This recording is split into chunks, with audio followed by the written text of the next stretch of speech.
राष्ट्रीय सुरक्षा कनाडा से उभर रहे खतरे से चिंतित भारतीय उच्चायुक्त ने विदेशी नागरिकों को दी नसीहत। भारत और कनाडा में खालिस्तानी आतंकी हरदीप सिंह निज्जर की हत्या को लेकर तनाव बना हुआ है।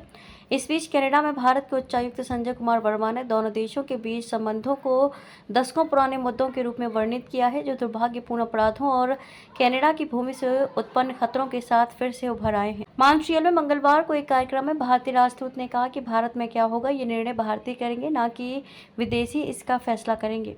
दोनों देशों की सरकारों के बीच चल रही बातचीत। वर्मा ने कहा कि दोनों देशों की सरकारों के बीच कूटनीतिक माध्यमों से बातचीत चल रही है। दोनों पक्षों की परेशानियों के समाधान खोजने की कोशिश हो रही है। जिस तरह से बातचीत चल रही है, मुझे लगता है कि दोनों पक्षों के मुद्दे हल हो जाएंगे। मेरी चिंता राष्ट्रीय सुरक्षा और कनाडा से उभर रहे खतरे हैं।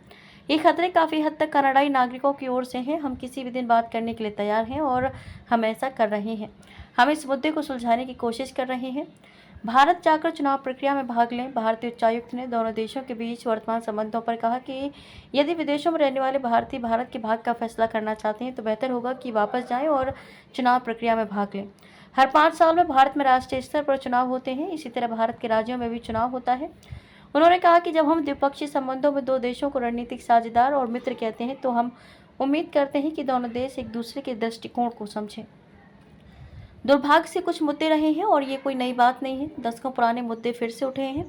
दुर्भाग्यपूर्ण यह है कि अपराध करने वाले वह कनाडाई नागरिक हैं जो भारत से संबंध रखते हैं। भारत में दोहरी नागरिकता नहीं। राजदूत ने कहा कि भारत में दोहरी नागरिकता नहीं है। अगर किसी भारतीय को कनाडा की नागरिकता दी जाती है तो साफ है कि वह एक विदेशी है। इसलिए अगर कोई कनाडा का नागरिक या किसी अन्य देश का नागरिक बन जाता है तो वह भारतीय नागरिक नहीं है। हमारे लिए वह व्यक्ति एक विदेशी है। उन्होंने कहा कि इसलिए मैं कह सकता हूं कि अगर विदेशियों की भारत की क्षेत्रीय अखंडता पर बुरी नज़र है तो ये हम बर्दाश्त नहीं कर सकते। सिख अलगाववादी नेता हरदीप सिंह निज्जर की हत्या के सिलसिले में RCMP द्वारा 3 भारतीय नागरिकों की गिरफ्तारी के बाद वर्मा का ये पहला बयान है।